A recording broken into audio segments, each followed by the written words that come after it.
Hello guys, welcome to my education study AK. आइए हम लोग बात कर रहे थे जहाँ पे हमने कल छोड़ा था उसी के आगे हम लोग आज कंटिन्यू करते हैं। तो कल हम लोग जो पढ़ रहे थे, कल हमारा जो चल रहा था आर.एच. व्हिटकर का 5 किंगडम ऑफ क्लासिफिकेशन जो चल रहा था, ठीक है, उसमें हमारा फंगी तक हो गया था, यानी कवक तक हो गया था। आइए आज हम लोग पढ़ेंगे पादप जगत, यानी जो हम लोग प्लांटी बताए थे उसको, ठीक है। तो हम लोग पादप जगत की बात करते हैं। तो पादप जगत की बात करें तो हमने कहा यह एक बहुकोशिकीय होते हैं। ये क्या होते हैं? यह बहुकोशिकीय होते हैं। ये यूकैरियोटिक सेल के बने होते हैं। हमने बताया था दो तरह का सेल होता है, यूकैरियोटिक एक प्रोकैरियोटिक। थोड़ा सा हमने कल एक्सप्लेन भी किया था, आगे जब हम लोग सेल पढ़ेंगे तो और अच्छे से करेंगे। तो यूकैरियोटिक सेल होता है। ये कैसे होते हैं? पादप जगत जो होता है हमारा, ये स्वपोषी होते हैं। कैसे होते हैं? स्वपोषी होते हैं। इसमें सेल बाल पाया जाता है। सेल बाल बोले तो कोशिका भित्ति इसमें पाया जाता है, ठीक है। इसको हम एल्गाई यानी शैवाल, इसमें क्या क्या आता है एग्जाम्पल की बात करें, एल्गाई शैवाल आता है, ब्रायोफाइटा आता है, ब्रायोफाइटा आता है, टेरिडोफाइटा आता है। क्या आता है? टेरिडोफाइटा आता है। जिम्नोस्पर्म, इसको हम लोग अनावृत बीजी बोलते हैं, जिम्नोस्पर्म होता है। एंजियोस्पर्म यानी आवृत बीजी होता है। तो ये हमारा पादप जगत था। आइए हम बात कर लें, अगर एनिमलिया की बात कर लेते हैं, जो जंतु जगत है, तो जंतु जगत की बात कर लेते हैं। इसमें क्या आता है? तो ये भी हमारा कैसा होता है? बहुकोशिकीय होते हैं। क्या होते हैं? बहुकोशिकीय होते हैं। प्लस ये हमने बताया यूकैरियोटिक सेल इसमें भी पाया जाता है। हमने बताया यूकैरियोटिक सेल जो होता है कैसा होता है? विकसित डीएनए होता है। ये इसमें मतलब जो डीएनए होता है डबल कुंडलित होता है, ठीक है।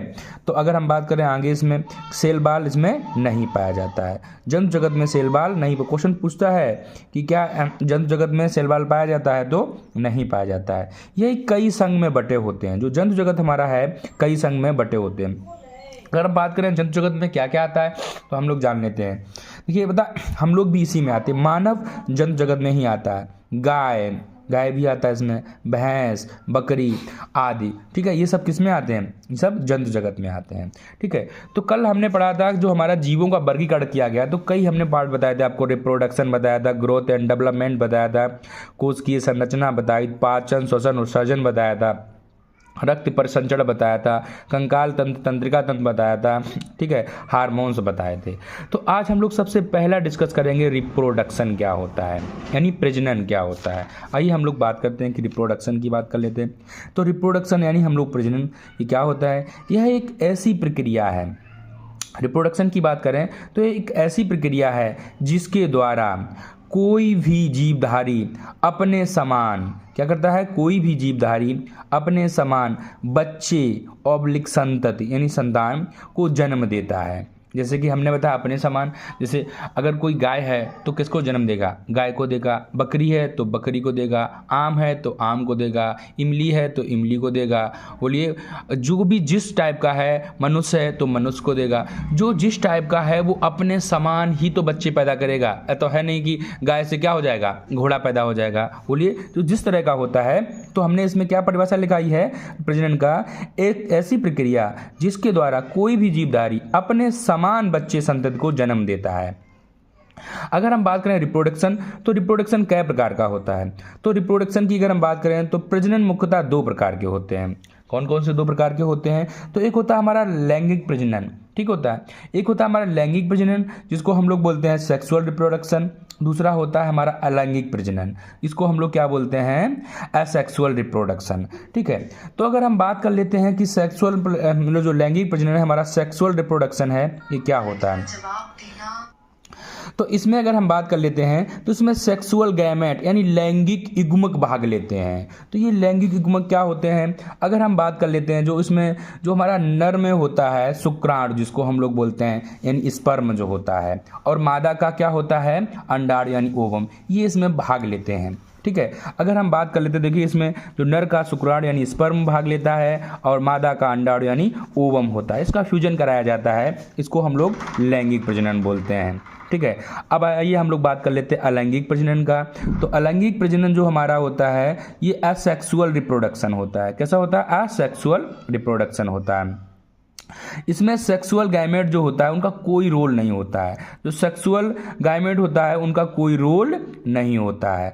यह एकल जनक से जीव की उत्पत्ति होती है। कैसे एकल, आगे हम लोग एक्सप्लेन भी करेंगे। देखिए अब अगर हमने बताया जो हमारा रिप्रोडक्शन है कई प्रकार का होता है, 2 प्रकार का। एक पहला लैंगिक जिसको सेक्सुअल बोला हमने, दूसरा अलैंगिक जिसको असेक्सुअल बोला है। अब अगर हम बात कर लेते हैं, देखिए अब हम लोग इसी में पढ़ेंगे सेक्सुअल रिप्रोडक्शन जो होता है, लैंगिक प्रजनन। ये भी हमारा 2 प्रकार का होता है। कौन कौन सा होता है? ये 2 प्रकार का होता है। एक पहला होता है हमारा बाह्य लैंगिक प्रजनन, इसको हम एक्सटर्नल सेक्सुअल हम लोग रिप्रोडक्शन बोलते हैं। दूसरा हमारा होता है आंतरिक लैंगिक प्रजनन, इसको हम लोग इंटरनल सेक्सुअल रिप्रोडक्शन बोलते हैं। देखिए तो हम पहले जान लेते हैं कि बाह्य लैंगिक प्रजनन क्या होता है। बाह्य लैंगिक प्रजनन में क्या होता है, जो एक्सटर्नल सेक्सुअल रिप्रोडक्शन होता है इसमें शरीर के बाहर निषेचन कराया जाता है। कैसे कराया जाता है? देखिए हम लोग जानेंगे बारीक से। शरीर के बाहर निषेचन होता है। जैसे हमने बताया बहुत से जलीय जीव हैं। क्या होते हैं? बहुत से जलीय जीव हैं। कैसे करते हैं? ये एक्सटर्नल जो हमारा होता है बाह्य लैंगिक प्रजनन होता है उससे करते हैं। जैसे कोई हम एक एग्जाम्पल लेते हैं फ्रॉग का, हमारा यानी मेढक की अगर हम बात कर लेते हैं तो मेढक क्या करता है कि अपना जो स्पर्म है पानी में छोड़ देता है। स्पर्म को पानी में छोड़ देगा और ओवम को भी पानी में क्या कर देगा? छोड़ देगा। फिर क्या होता है, दोनों जब छोड़ देता है, कुछ छोड़ने के बाद वही फिर इसका क्या है, फ्यूजन कराया जाता है। ठीक है, मतलब पानी में ही स्पर्म और ओवम का जो है फ्यूजन कराया जाता है, जिसको हम लोग निषेचन बोलते हैं। निषेचन होता है। फिर उससे क्या होता है हमारा, मतलब आगे का हमारा प्रोसेस होता है। ठीक है, तो नया बच्चा जन्म लेगा। आगे हम बात कर लेते हैं टेस्ट ट्यूब बेबी की बात कर लेते हैं। देखिए इसमें भी क्या होता है, टेस्ट ट्यूब बेबी भी जो होता है ये क्यों होता है थोड़ा सा जान लेते हैं। इसमें भी मतलब बाह्य लैंगिक जो होता है प्रजनन मतलब भाग लेता है। अगर हम बात कर लेते हैं ये लोग जैसे कब होता है, जैसे अगर कोई महिलाएं हैं, कोई भी है इनका मतलब 5 साल से किसी का बच्चा नहीं हो रहा है, या अगर हम बात कर लेते हैं बहुत सी सेलिब्रिटीज़ हमारे हैं, हीरो हीरोइन जो भी है, ठीक है, जो अपना मतलब स्लिम बॉडी दिखने के लिए या अच्छा दिखने के चक्कर में नहीं मतलब बच्चा करना चाहती हैं तो वो टेस्ट ट्यूब बेबी का मतलब यूज करती हैं।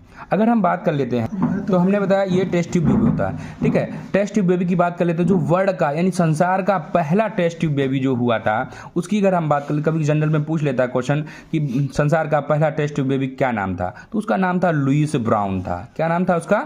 लुईस ब्राउन था। अगर हम बात कर लें कि भारत का पहला टेस्ट ट्यूब बेबी क्या था, तो अगर हम भारत का पहले टेस्ट ट्यूब बेबी की बात करें तो उसका नाम दुर्गा था। विश्व की संसार का जो विश्व का पहला टेस्ट ट्यूब बेबी था उसका क्या नाम था? लुईस ब्राउन था। अगर हम भारत की बात कर लेते हैं तो भारत का क्या था? दुर्गा था। देखिए ये जो टेस्ट ट्यूब बेबी होता है कैसे बनाया जाता है इसको हम लोग नेक्स्ट वीडियो में जानेंगे। आज के लिए इतना ही। जो अगला वीडियो हमारा आएगा यहीं से हम लोग इसको कंटिन्यू करेंगे। ठीक है, थैंक यू।